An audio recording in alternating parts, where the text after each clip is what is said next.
What's going on, everyone? ANCAP24 here from playbook.gg. And today's video, we're going to do a little bit of an educational one that was went ahead and requested by FunkDoc94. He asked, can you further explain matching principles in cover 2 zones, clouds and soft squats? Now, if this is the first time checking out our channel and you want to win more games playing Madden, hit that subscribe button below.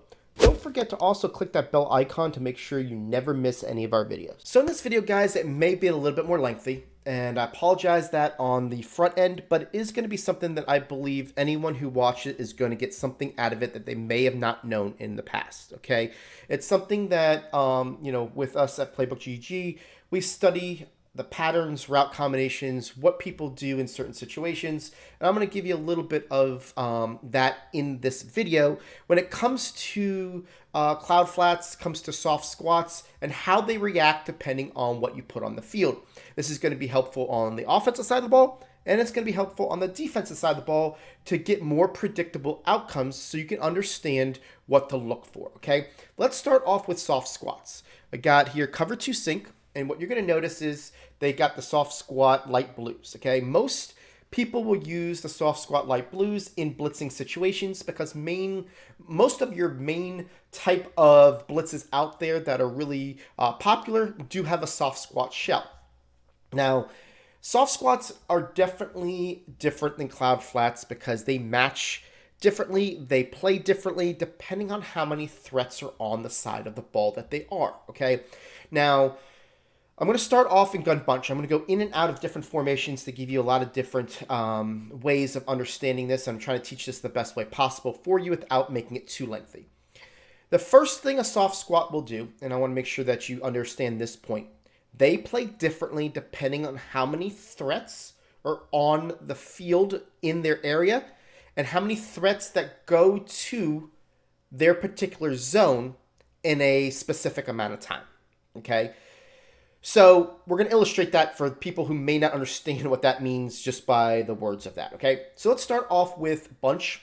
And you can see here on defense, we got soft squats. On offense, we've got a lone receiver to the left, and we have no other routes going to him on the left. So all I'm going to do is do like a typical flood concept to the right, leaving the X as a solo receiver with no threats going that way, okay? What's going to happen is that you're going to see that the cornerback is going to basically go about 3 or 4 yards and realize that no threats are coming his way, and he is going to match the X receiver across the field. It's going to be a little bit harder to tell on this example because Julio is so good, he's going to get good separation, but you're going to notice that the play art indicates that he should stay on the left side of the field. However, he is going to run across the field. Even though he's not going to stay with Julio, you're going to see it, right? So the X goes across, and you can see that he goes and he runs across with him, right? I'm just going to throw this ball away just to make sure that you see this on instant replay. This is what happens when a soft squat is on the field with only one threat to his area. Okay, I'll keep on saying that because you're going to understand that as I go a little bit further. No one's going to the left. He goes this way. You can see that he finally, even though Julio, took him out of his shoes there, he goes ahead and he trails him, and he's going away from his play art and across the field, right?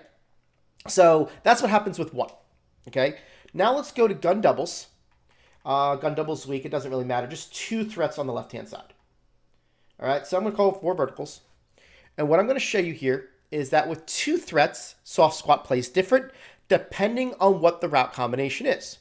So all I'm going to do here is do a route combination, which I do a comeback and a flat, okay? What the soft squat does when there's 2 threats going to his area at a quick manner, I want to say that pretty, and I'll explain that as we go, but basically 2 threats in his zone pretty quickly. He is going to take the underneath player, the flat player, okay? And what you're going to do and see this as predictability is that he is going to go back up a few yards, and then he's going to play down. When you see that, what you're going to see is this guy's going to come down, and you're going to be able to hit this X pretty easily behind him, okay? I'll show it to you in instant replay so you can see it. 2 threats on that side. The soft squat will go ahead and play the underneath first. That's his responsibility, right? Underneath, You can see here he goes down, plays the underneath, leaving that player. Easy route combination because that comeback is going to get underneath the safeties, okay? Now, let's go back to that, and we're going to do the same exact play. I want to make sure that we hammer this point in, okay? Same exact play. And this time we're going to put 2 players on vertical routes, okay? To make this easier for you to see, I'm going to put the X on a deep, smart routed in. So in the first example with 2 threats, the soft squat was going to take the first player that goes underneath. In this instance, there's no one that goes underneath. So if there's no routes that go underneath in his zone, he is going to match number 1. What that basically means is the outside receiver X is going to get matched just like he did in the solo. So watch what happens here with X. He's going to go across the field, and look who travels with him. That player, right? So soft squats, when there is 2 threats to his side or 2 routes to his side, he is going to take the underneath player first. If there's no underneath player, he's going to match the furthest player outside on a vertical route if they're both vertical, okay? Now, let's go to Trey Flex. This is an easy one to show because it's 3 receivers. And when there's 3 receivers, their principles change, okay? 3 receivers. I'm going to do the same thing I did before. Put X on a comeback, Y on a flat. And I'm just take this B and A and just make sure that they go nowhere near the left side of the field, right? So basically speaking, we're still attacking with the same comeback flat route combination, but because there's a 3rd receiver in the area, what's going to end up happening is the soft squat is going to play like a cloud. What exactly does that mean? He's going to back up, and he's going to go around the 10 to 12 yard mark, and he's going to play the X first before he plays the Y. So watch what happens here. X goes back. See how before he jumped the Y, now he's sitting underneath the X, okay? So that's something you need to know depending on how many threats are over there. So predictability, you know if you're in soft squats, that if you want to attack underneath a soft squat, you want to have a 3rd a 3rd receiver over there because he's going to back up and you're going to be able to throw it basically underneath, right? If there was 2 threats, then you knew that you're going to be able to throw it behind him because he's going to jump down, all right? So I want to make sure you see that. Now, furthermore with soft squats, I'm going to stay in bunch. It does not actually mean that you have to have that player start on that side of the field in order to be a threat. I'm going to illustrate that in this point. What you're going to see here is I'm going to put X on a comeback, and I'm going to take this tight end and put him on a drag, okay? He's not on the left side of the field, but because his route gets there quickly, and he comes from the tight end spot or really close to the lineman, you're going to see that the soft squat is going to jump down on him, leaving the X open. So watch what happens here. A goes down. See how he jumps the first player in his flat. We'll stand up. We'll throw it. Easy soft squat beater, right? But if this route was to come from the RB takes a little bit longer to get there. That half a second longer, that spot from the RB spot will change everything. Watch what happens here. RB goes underneath, and you're going to see that the player went ahead and treated the number 1, which was Julio in this situation, as a solo receiver because a threat didn't get to his side quick enough. Okay, so watch what happens to this player. In the last example, he jumped down on the tight end drag. On this example, he's turning his hips and playing this guy like he's man-to-man. See how it works? And we're able to get him there.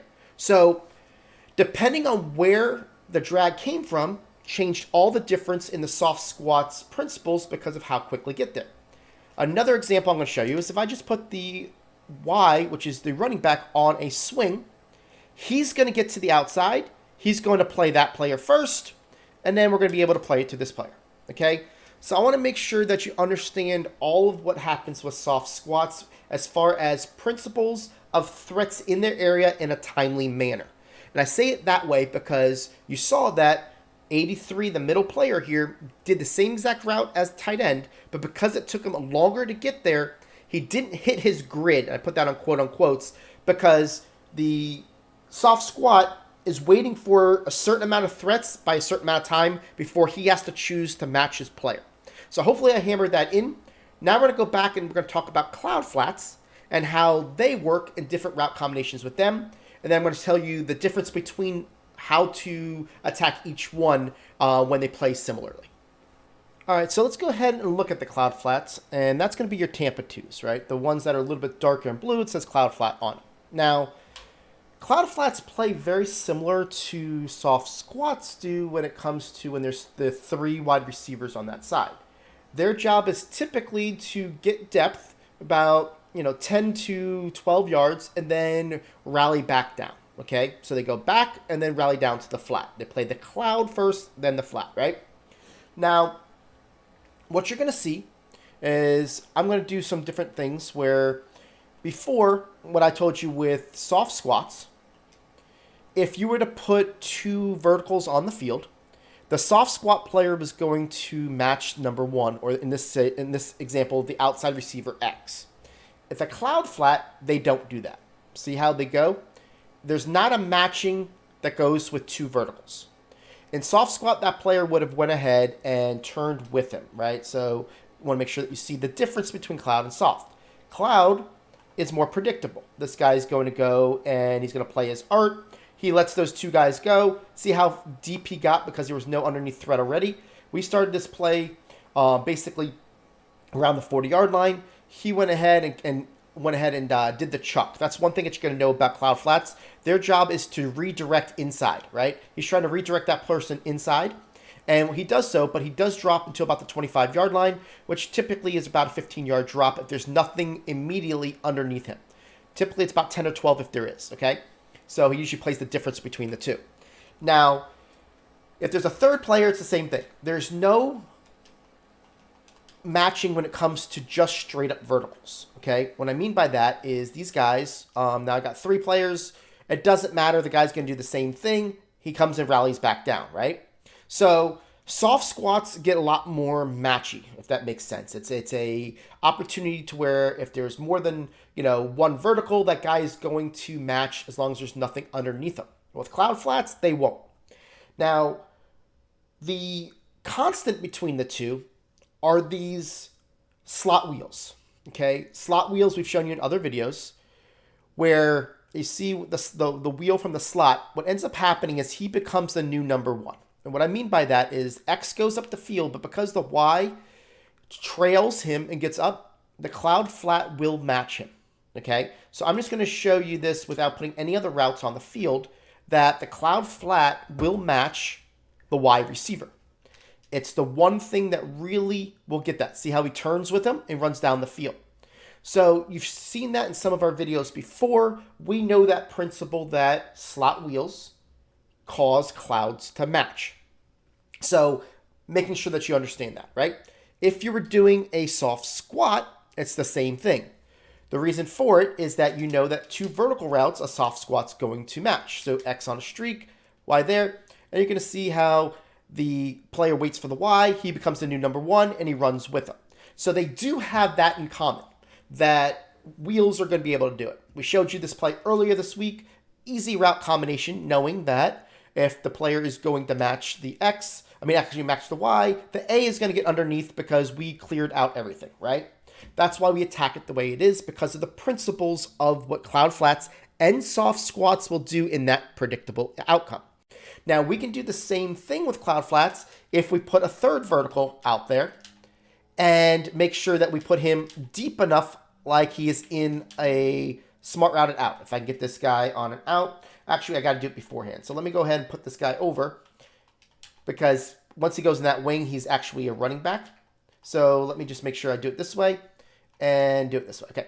So in this instance, the reason why the cloud flat will match is because there is no direct threat underneath prior to him matching. The B looks like a vertical route. It gets long enough. So watch what happens here. He's going to match the Y, leaving the B open, right? Unfortunately, we got some traffic, but you kind of understand here the difference. And let me show you the difference here, right? So because this player here goes vertical, he's going straight, he's going straight. You're going to see that this player matches before this tight end gets in his grid. Grid being basically right around the numbers to the sidelines, okay? So he matches, he lets this guy open. If I was to put this tight end on a shorter in route, right, move him over, what you're going to see is that that guy is going to get to that area quicker. And when he gets quicker, you're going to see that that still worked in that instance, but on different wheel routes that have a little bit less ability to get up the field quicker, it won't. Okay, so depending on the wheel, I want to make sure you understand that it will change the way things work. Now, another way I like to run this is if I put X on a comeback, right? What's going to end up happening is the Y is the player that they go ahead and match. The X is vertical. So what you're going to see is the Y goes up the field. He takes the player. X comes back. X is going to get wide open. Okay. Predictably, we put two vertical routes on the field.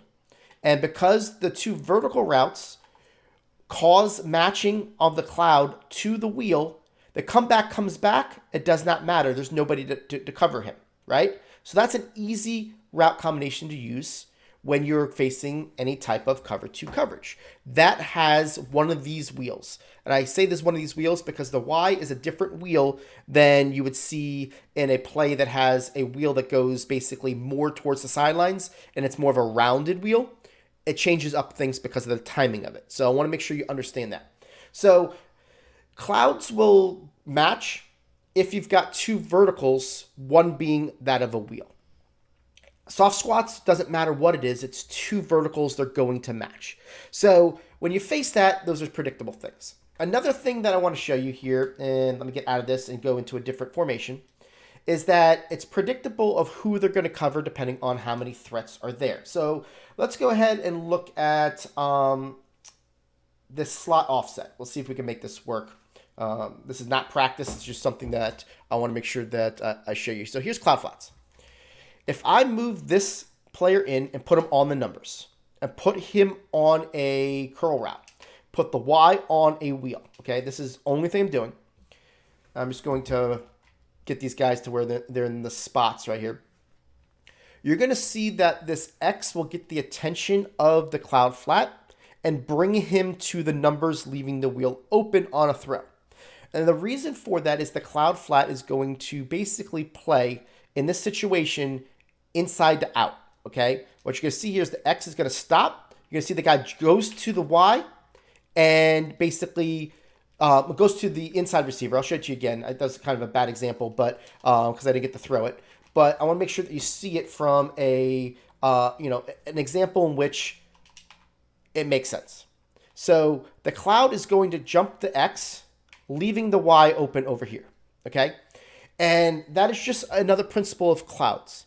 It's no one was in his area, right? Like, I want to make sure if you saw this grid, the grid is, let's just say from the line of scrimmage to, I'm going to draw it with the cursor here. So from the line of scrimmage to about right, this is not working as well as I thought, right? So from the line of scrimmage to right here, this box right here, right?